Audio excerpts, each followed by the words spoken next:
It impacted a lot. I'll say that because I'm not out running around doing the dumb shit and partying in studios 9-10 hours a day with, you feel me, just drinking and recording. All like I'm at home, I'm chilling, I'm relaxed, I got things to focus on and goals.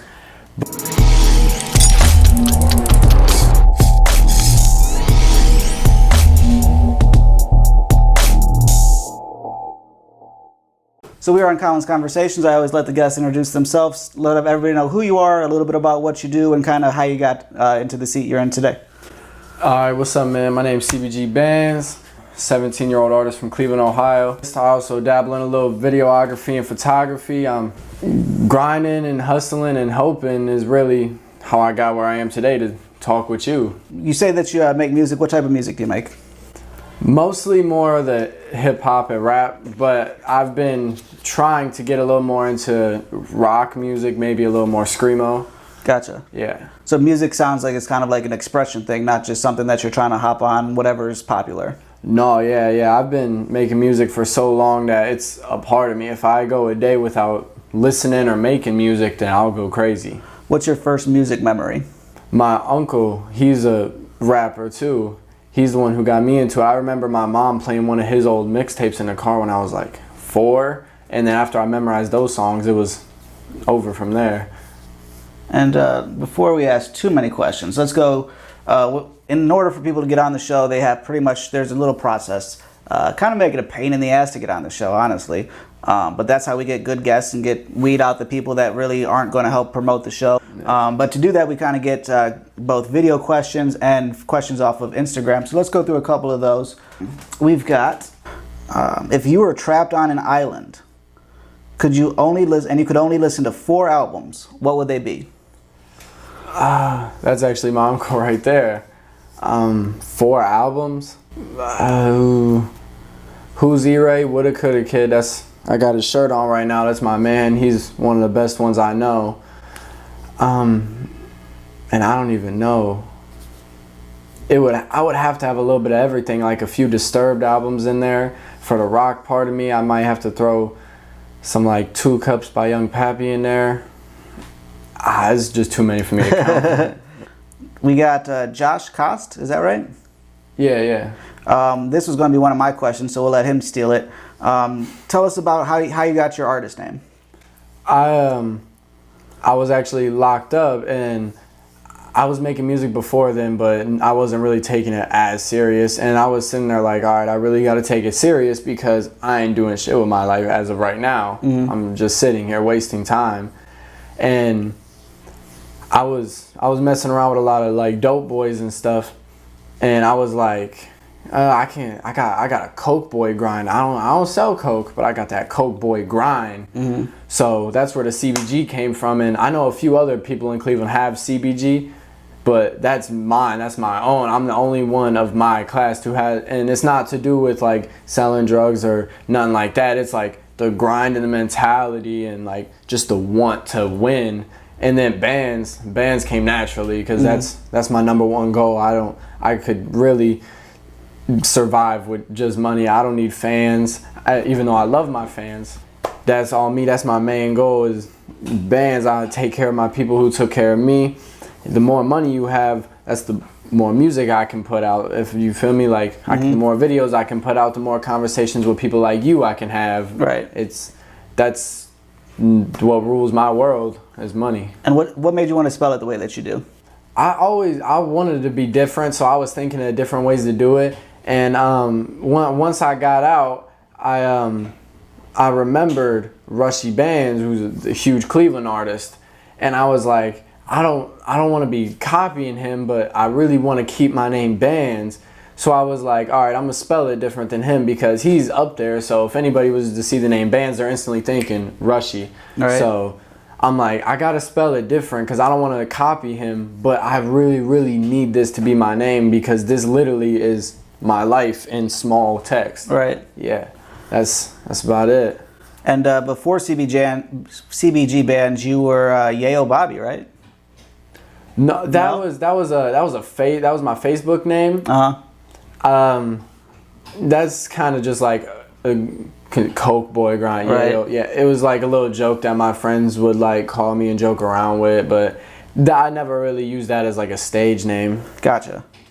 As something that I always recommend marketing wise, all social media platforms, you want to get that same exact spelling across the board. Yeah. So that way, as a fan, if I hear a song CBG Bxndz, I'm not going to all the platforms that I like. I'm like, fuck, I can't find them. Yeah. Yeah, I got you. Not a huge thing, you know what I mean? A lot of people don't, or, you know, not everybody's name is available on all the platforms, but that's, especially by having that original spelling like that, and then you throw in the Z at the end and everything, you're making yourself unique, but you're also making yourself harder to find. Yes. So just something to keep in mind. But back into the questions. You kind of touched on this a little bit before. We had, what's that, J2 Valid asked, what are all the types of music that you like? No, I like... Or let's make it easier for you. Is there any music that you don't like? Country, maybe. Like, I even like a very select few country songs, but other than that, country is not my cup of tea. I like some country artists, and there's like country rock genres that I like, but other than that, I cannot get down with that. Right. A lot of country these days, like if you really just break down, like take away the hee-haw from it, like it's essentially they're just trying to be rappers, but they're talking about tractors instead of Chevys, or you know what I mean? Like, yeah. It's very interesting how it's no longer like the Dolly Parton of twang, and now it's like, how can we sound cool but sound like a hillbilly? Yeah. Let's go with a couple more of these, and we also have some video questions that I want to get into. But we have Everyone LLC had a good question of, what are your biggest inspirations? Like what gives you that grind, that mentality to just keep pushing for more? Remembering how hard I see my uncle work and how far he got into it, and he's still going hard with it. That, and the fact that, I mean, I was never like dirt poor. Like, I always had food, water, and you feel me, like survivable conditions, but not growing up as good as most. I thrive to give everybody else below me, who, whether it be my kids, nephews, nieces, cousins, anybody like that, I thrive to make sure that it's all anything that they could ever dream of from there. Gotcha. Let's get away from the Facebook or the Instagram questions, and let's pull up a few of these video questions that we have in here. Which one is this? So we have a coworker of yours. Yeah. This is from Mr. Bands. And what is your music making process? So let's just do a quick skim on this. I want to go deeper into this later, but to answer his question, how does a typical song of yours come together?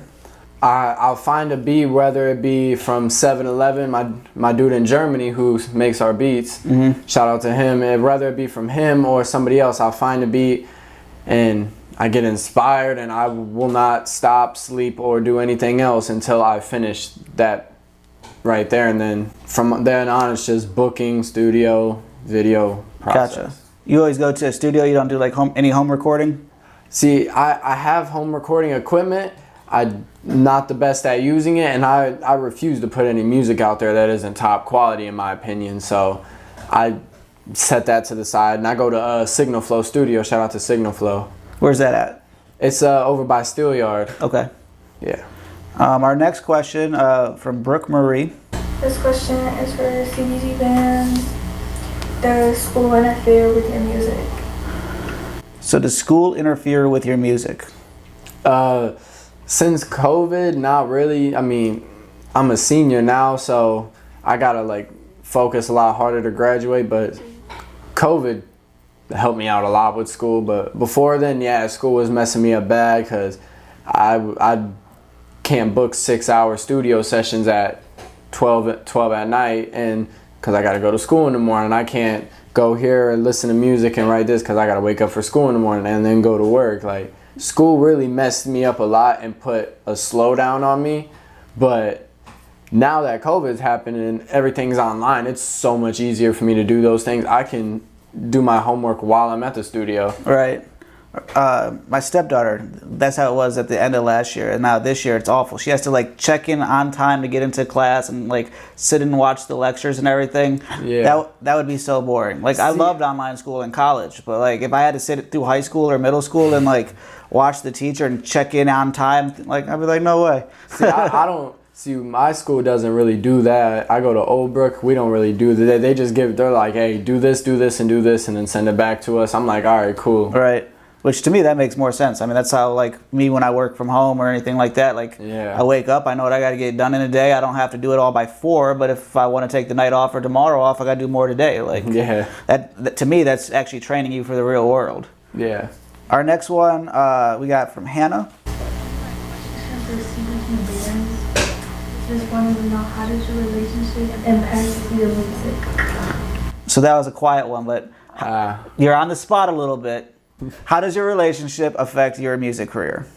It impacted a lot. I'll say that because I'm not out running around doing the dumb shit and partying in studios 9-10 hours a day with, you feel me, just drinking and recording. All like I'm at home, I'm chilling, I'm relaxed, I got things to focus on and goals.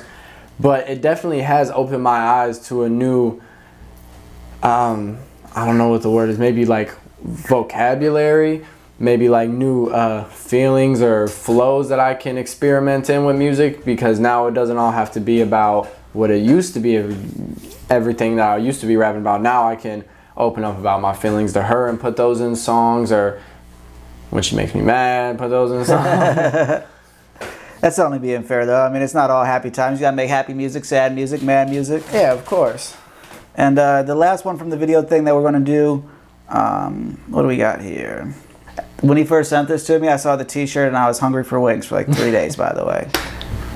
CBG Bxndz, what inspired you to do music, or when did you want to start doing music? So we kind of touched on this a little bit before, but go ahead and just recap it for him. What inspires you and when did you start making music? Like I said, not growing up in the most perfect of conditions, that inspires me to go hard for what I do, and it just so happens that music is what I'm good at. And I started making music probably when I was like 5, and then I recorded my uncle recorded me on his studio equipment when I was like probably like 8. I recorded my first song. It was horrible, but I probably still have it somewhere in my files. But yeah, and, man, I've been making music for so long, but I just started taking it serious when I was like 15. Gotcha. You talk about it like you're an old man. So that concludes our From the Fan segment. Let's go into the way that you heard about the show was through our mutual friend Curly Chuck. Yes, you've got a song with Curly Chuck. What can you tell me about not only the song, but kind of the whole process of working with him? I was a big fan of him because I went to one of his shows, and I was young. You feel me? I never been to a concert before, and this was before I started doing my concerts. And I went there, and I'm like, okay, a lot of these people are not that great. And then Chuck gets up there, and he's killing it. He's got the entire crowd singing with him. They're moving back and forth. They're swaying with him. And I'm like, oh, okay, this dude can rap. And then I'm like, he's a dope-ass rapper. I'm going to have to go talk to him. And then he shuts the lights off, and he starts a fucking mosh pit in the middle of the crowd and starts screaming. I'm like, yeah. So I DM'd him, followed him. You feel me? We communicated. I grabbed a feature from him when he was throwing a deal for it. And that was actually the first song I did record on my own studio equipment that I felt was top quality enough to put out there. So I sent him my verse. He sent me back his, and then I loved it. I couldn't wait. So I scraped up all the money I could, and I bought a video for it. And I had everybody come.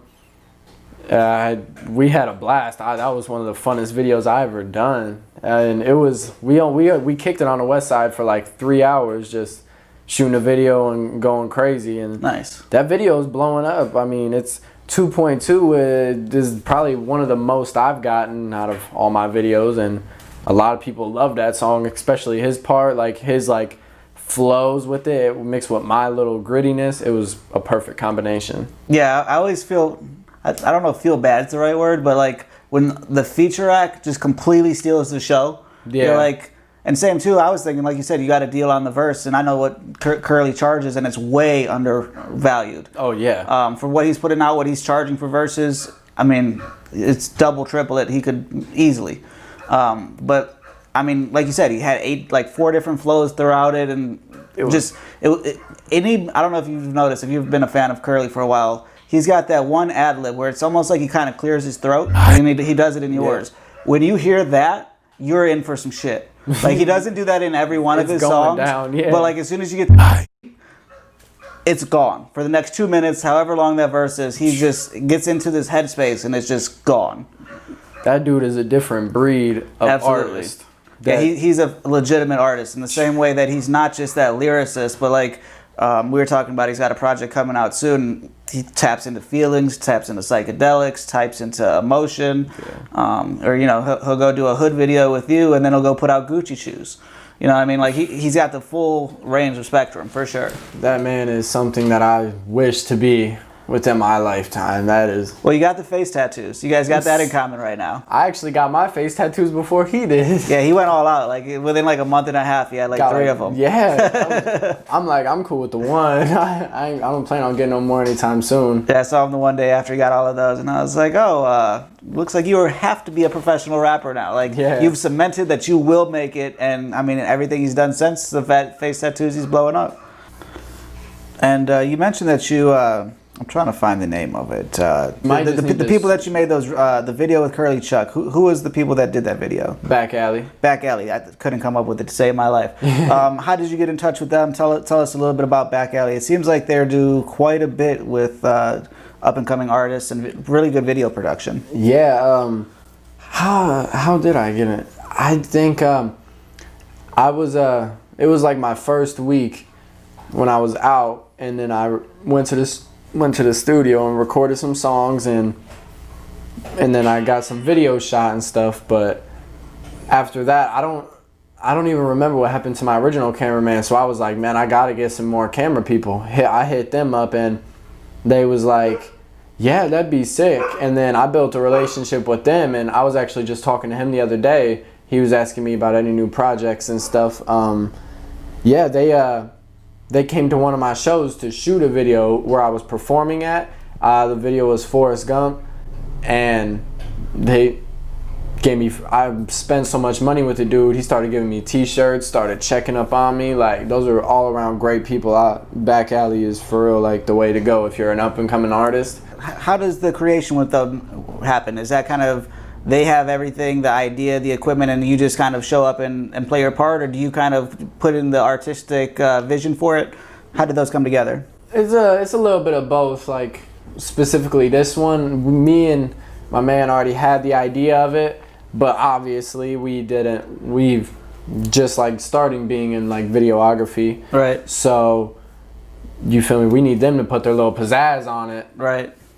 Yeah, we throw our ideas out there. They gonna throw them back and be like, look, this is gonna work. This is gonna look dumb. This is amazing, and this is stupendous. But of course, it's our video. If we want to paint ourselves blue and running around in a circle, they gotta record it. Right. Yeah, but they look out for me a lot because a lot of my ideas are out of this world, and they're like, oh, well, let's bring it back down here. But when I shoot it, it's gonna be up here again. Right. Does the budget kind of dictate the ideas? Or is it kind of, they can make anything kind of on any budget? Oh, it depends. Video like that was an expensive video. The Curly Chuck video, even though it didn't look that expensive, I dropped like $900 that night specifically. Right. That video, even though it doesn't look that expensive, it's us being goofy, jumping around, having fun. I spent a lot of money on that video. That video, Mob Ties, Forrest Gump, every video I've ever shot, I have not spent less than $500. Even if the videos are $250 a piece, props, clothing, right. You always want to look good and decent, presentable. I tried to get a haircut. Back then, I tried to get a new tattoo for every single video.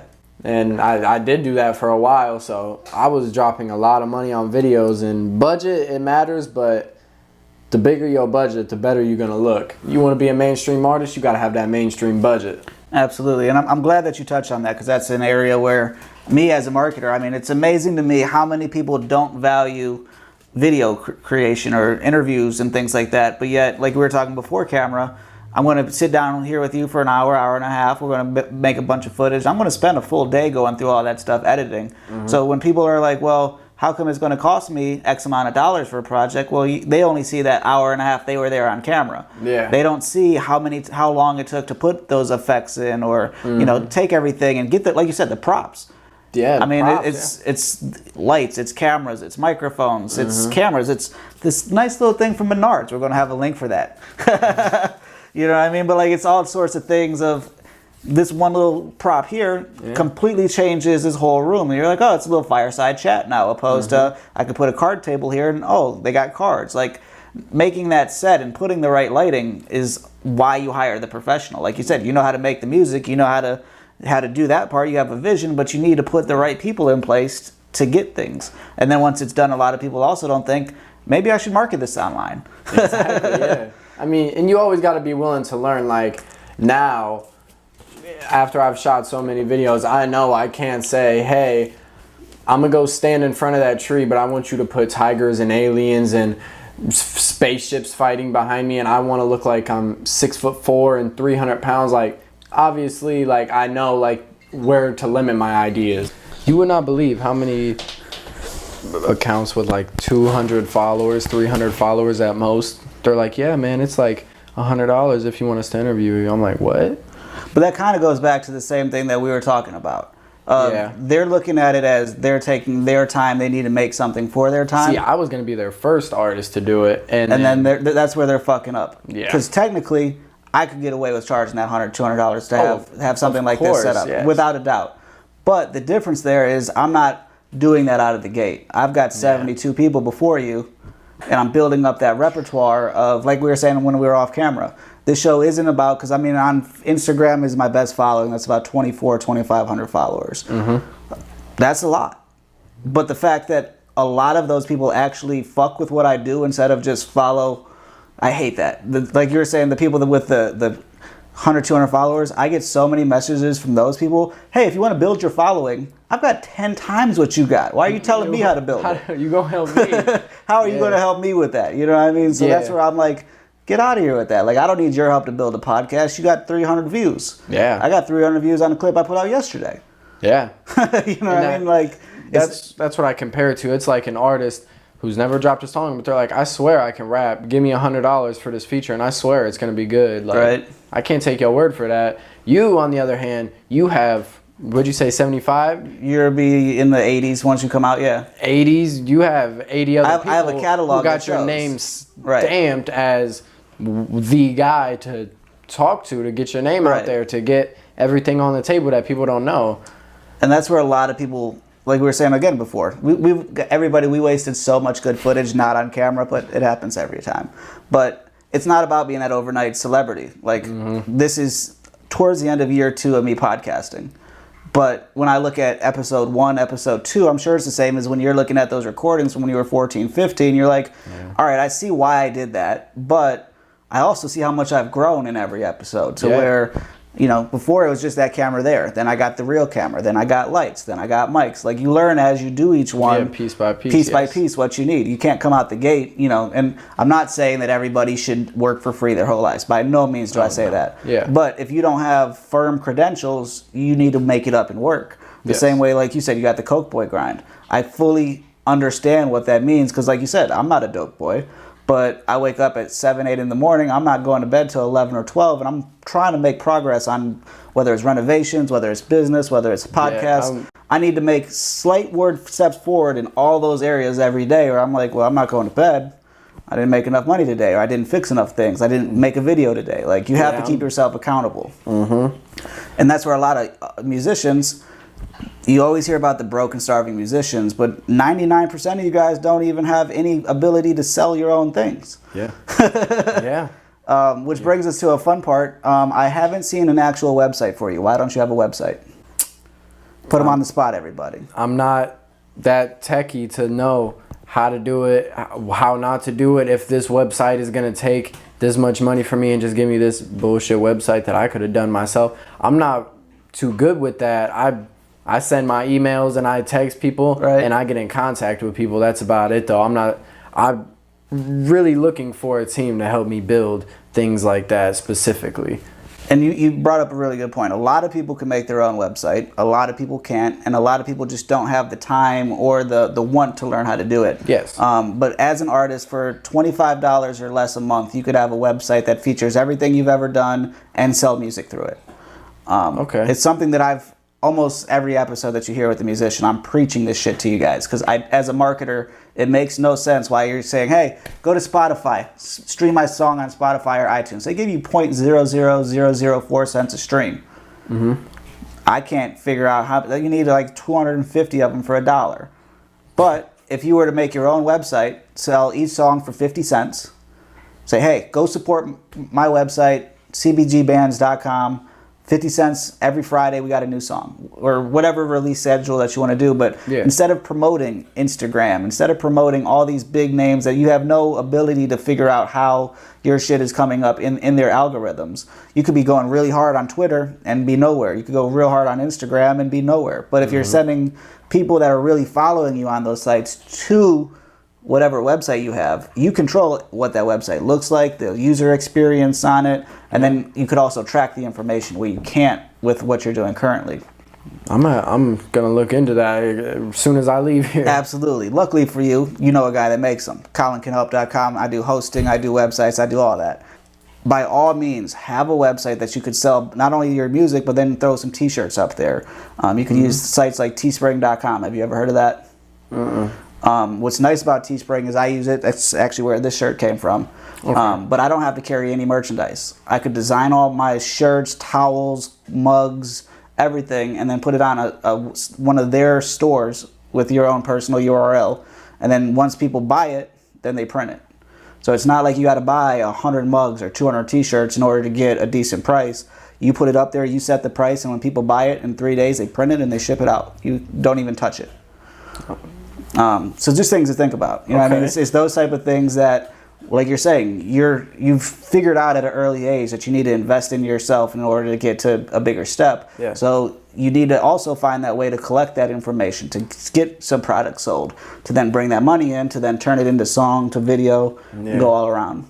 And this is good for everybody, because I know for a fact if I overlooked it, there's probably dozens of other 99% of artists are overlooking it. Even 99% of people that I've given this information to right here don't take advantage of it. There's a couple artists that have been on the show. Doobie Rogers. You know Doobie? I'm familiar with him. I don't know him personally. But this is Doobie's website. DoobieRogers.com for anybody that's listening. He also has a deal with Shway Papers, that they have his own rolling papers. That's fucking awesome. So right here, you could buy his rolling papers through here. At the bottom, right where that cursor is, you could stream a song, or on the right, you could buy that song for $1 directly through him, not through iTunes. So he'll end up getting the majority of that. Oh, look at that. That's awesome. I didn't even mean to do this, but Doobie put some of our stuff on there. That's a recent update. This is part of the discography discussion that we did with them. So again, as you're doing more press, you could even have your own page that's just interviews that you've done, videos that you've done. It's your way to make your portfolio and show it off how you want to show it. Yeah. Because even like this is just a YouTube video that he embedded. So whatever you have on YouTube, within a couple easy lines of code, you put on a website and you're ready to show it off to the world. Okay.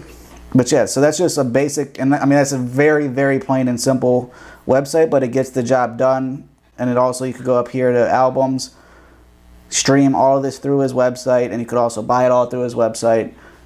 So Doobie Rogers, to me, is the outline of what more artists around need to be doing. That's raw.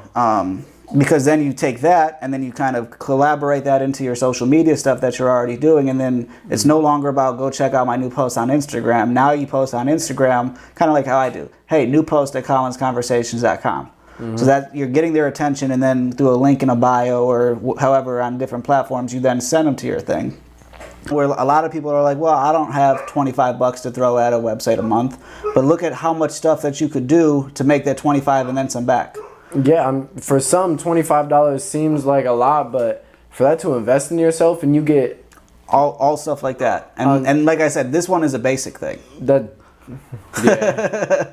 That's well worth it. That's the same as you saying I don't have money to go to the studio, but I need a new song. Like, yeah, you gonna come up with that money. What other ways are you doing to get your music into new listeners? How are you finding new fans?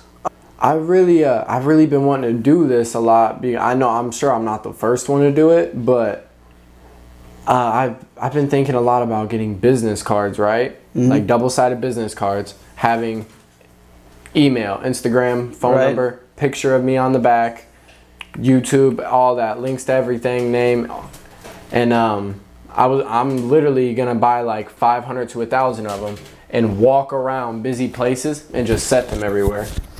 So I'm glad that you said that, because what I did for the podcast a while ago is I made these.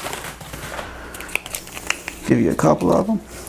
But with these, it's got a QR code on the front, which will take you directly to Spotify. So when a guest comes, you give them a handful. Say, hey, you'll be out in a week or two. When it comes out, give these to all your friends. All they got to do is scan this with their code. Yeah. It'll take them directly to Colin's Conversations. Where'd you get these at? This is something to exactly what I was needing. I print those. Like yourself? Yeah, Colin can help. Welcome to all the services of Colin can help. We're good in subliminals all day long.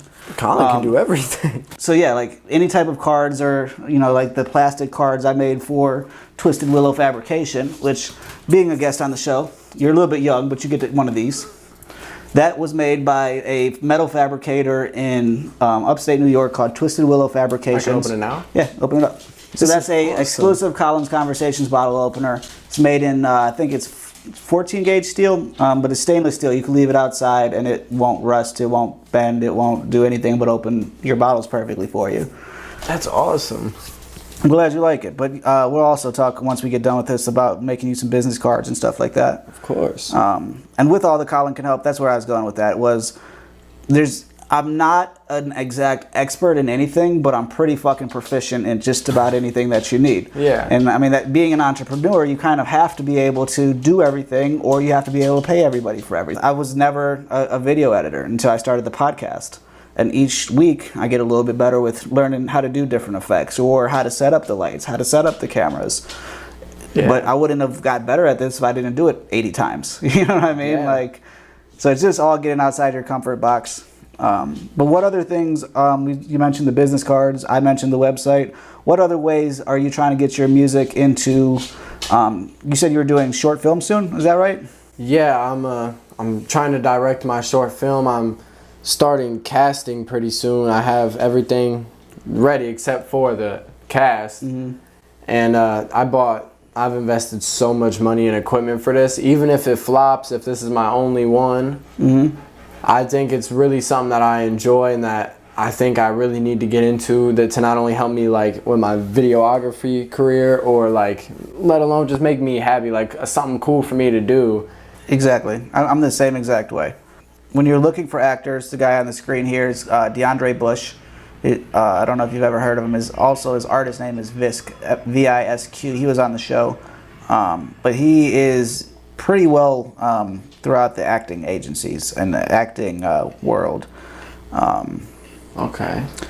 I got a pretty cool clip we'll have to put a link to where he was telling about he was just supposed to be an extra on a set. Mm-hmm. And ended up doing a table reading with Nicolas Cage and I think not David Duchovny, the dude that was in Boondock Saints, William Dafoe. So like two huge name actors, just by walking through the wrong tent essentially, said, yeah, I could read. Yeah. Got to sit down and do his thing. You know, it's the same thing that you and I have been talking about this whole time, kind of just being open to opportunities. He was on the set, just was supposed to be standing there and was like, no. Worked his way into the movie, you know? Yeah. But he'd be somebody to talk to both, you know, I don't know what film roles you're looking for, but to also kind of put you in touch with people within that world. Did you write the film? Yeah. You feel comfortable giving us a little elevator pitch of what it's about, or are you just keeping everything under wraps?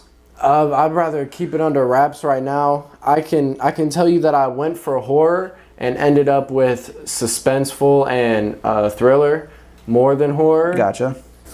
By next summer, it should be ready to be published, like put out there online. And let's go back. I want to find more of the process. So are you more into the freestyle? Are you more into the write it down? A little bit of both? see, I write it down. Most people I make music with, they're like, come on, man, let's do a cypher, let's freestyle. I cannot freestyle for shit. But you give me an hour in a quiet room with some headphones and a fully charged phone, I'll come out with 30 songs. Gotcha. I just need peace, quiet, alone. Like, even my girlfriend gets a little upset because I'm like, look, you can listen to it, I can show it to you later. I want to be alone right now. That's the only way I can make music, and preferably smoking like nicotine and stuff to calm me down, because then I get mad or anxious at myself for not figuring stuff out. Right. But yeah, I can't freestyle for shit. And how do you know when a song is ready? Like you said that you don't really let people listen to it until you're happy with it, but what makes a song ready for release? When I know 90% of the song by heart, and I can say I'm like a surgeon on the song. Like, when I know it word for word, hand for hand, I know when there's this kick coming in, I know when this bass drop's coming in. And then not only that, it depends on my mood. Like, if I'm feeling good, I'm like real happy, I'm like, man, today's amazing. I'm like, let me drop this song I got called Today is Amazing. But if I'm like mad or like depressed or in a bummy mood, then I'm gonna be like, man, let me drop this song called Life Sucks or something like that. Like, gotcha. It all depends on how I'm feeling, who I'm around, and really sometimes I'll be like, you know what, I ain't dropped music in a while. I have 20 unreleased songs. Let me just throw this out there real quick. Gotcha. Do you ever feel the need that you have to release something to keep your name relevant, or do you just release it when it feels right? Oh yeah. I feel like if I don't like, how do I put like, I have a whole group of music that is ready to be released. I either A, have an idea for a video for it, or B, just don't feel like it would do me much good right now. And then I have music that's not ready to be released. So when I feel like I haven't released music in a while, and I'd say people start asking me, they're like, hey, what's up with another song? Shit, they're like, hey, what's up with a video? I'm working on it. No matter what, I'm working on it. If you say, hey, what's up with a song about cats? I probably am working on it. If you ask me what's up with a video, I got texts and emails and receipts to show. I'm working on it. Like, it's just a long, tedious process, and I'm not really a patient person when it comes to that, but I'm teaching myself to be. Gotcha. So we've learned a lot about your process. I've given you a bunch of marketing insights. You've seen my different content and know a little bit more about me than we know about you. If somebody just heard about your music in 30 seconds or less, how would you sell them to listen to something else in your catalog? Variety. There's a song for every day of the week, every mood you could ever have, every feeling you've ever felt in your life. I promise you, I've been there, done that, wrote a song about it, and promoted it. Nice. You lived in Cleveland your whole life, or what about those type of things? Yeah. I've lived in Cleveland. I moved around a little bit with my mom and stuff, but other than that, I was locked up in Pennsylvania for like 8 months. Other than that, though, it's Cleveland. Do you want to talk about what you went in for? It was a whole lot of dumb stuff, like probations, and I was messing up in school a lot, and I liked to fight, and I was just a terrible kid to be around. I was just an asshole for real, but I grew up and matured and did that, and after that I caught another case, but I'm cool now. No more charges. I'm legally free. Right. No more probation, house arrest, none of that for hopefully the rest of my life. Somebody that is growing up and has similar feelings, the anxiety, the anger, that likes to fight, now that you've seen what you've done, you've gone through all those things, what would you say to somebody like that so that they could avoid that whole downfall? Try making music. That worked for me, and it's kept me out of trouble for almost 2 years now. I don't even think I've got like a ticket in 2 years or even been stopped by a cop. I mean, of course they don't like the face tattoo, but it would not be that person's said fault. It was the way they was raised, something that was done or said, and they just need a better outlet than that. And then I was always real defensive, so like, you beat me in basketball or something, I'd be mad and want to fight. Gotcha. Because I'm thinking that's making me look like the weaker person. I didn't know it was just a game, and I took everything to heart. Maybe that's just how I am, but I've learned and grew up out of that to transfer that more or less into my music. And then that's where the screamo stuff comes in. I'm just now being able to get into that part of it. Mm-hmm. And because of course talking and stuff like that ain't gonna get rid of the whole problem. So maybe screaming might. Right. And I've tried it once in the studio. It turned out decent, not ready to be released yet. So I'm gonna have to keep working on that though.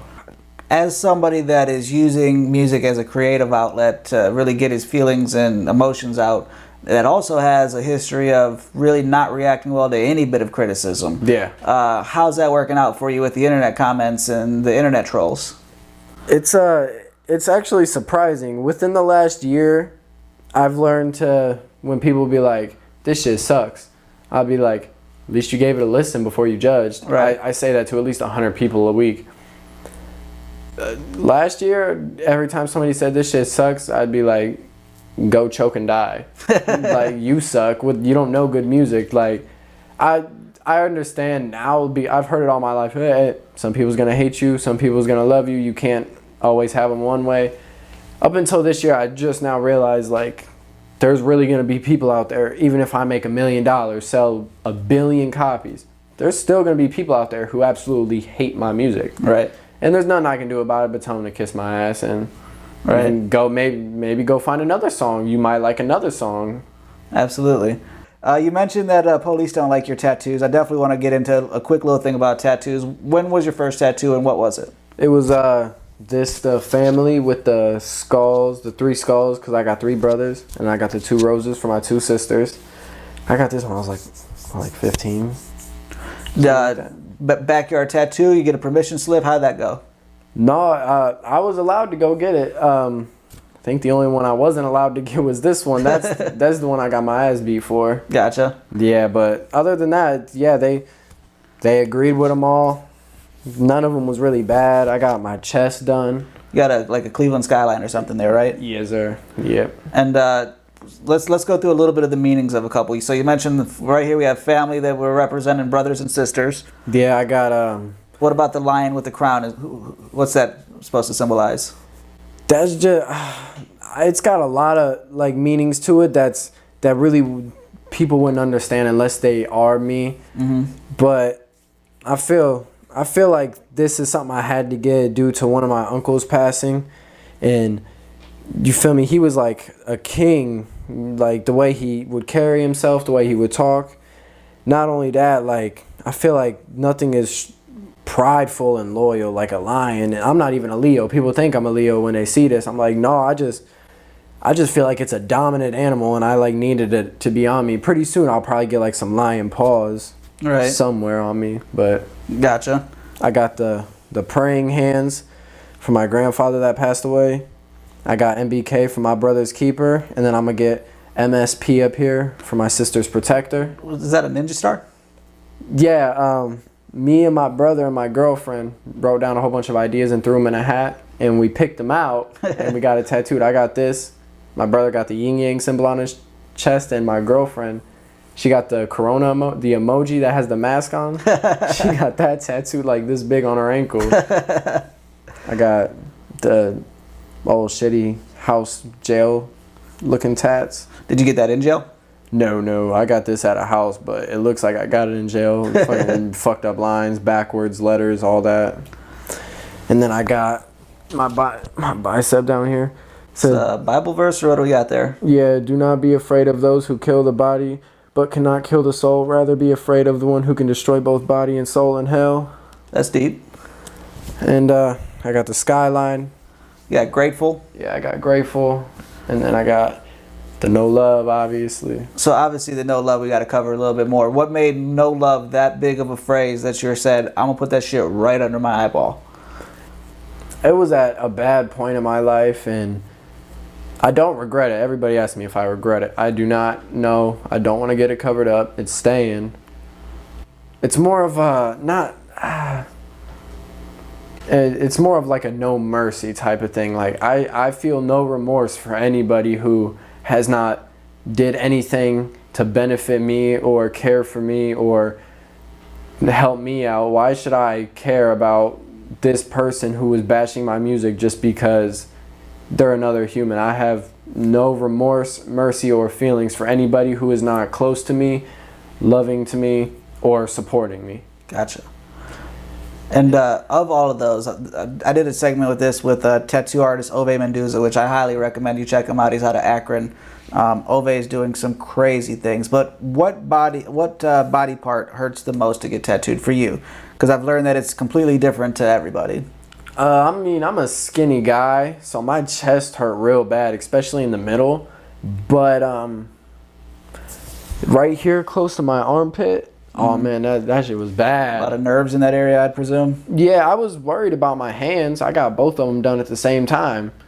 They didn't hurt at all. I just sat there with them. Nothing else really hurt. My neck, I fell asleep getting my neck done. It's always amazing. A lot of people fall asleep with it, and I think you just get in like such a trance almost. It was just like you just zone into like, I'm not going to feel this. That your body's like, all right, we'll take a nap then.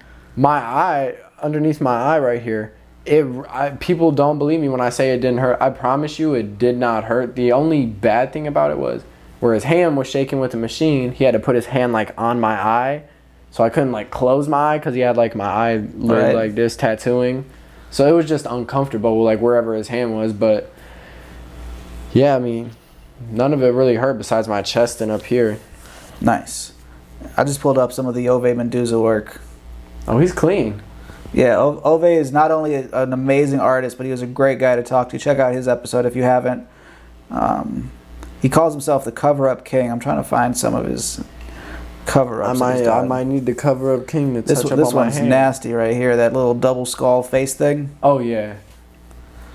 But yeah, and what I really took from his interview was it's not just about tattoos, that he either tattoos, draws, or paints every day.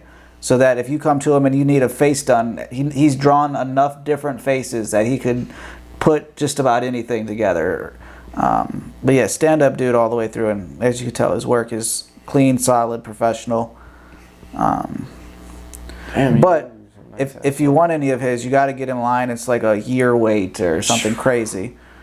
So it's not really for that. But it's worth it though. You see the kind of art he puts out. This is one of his covers up. Started off with this, walked out of his shop with that. That's fucking awesome.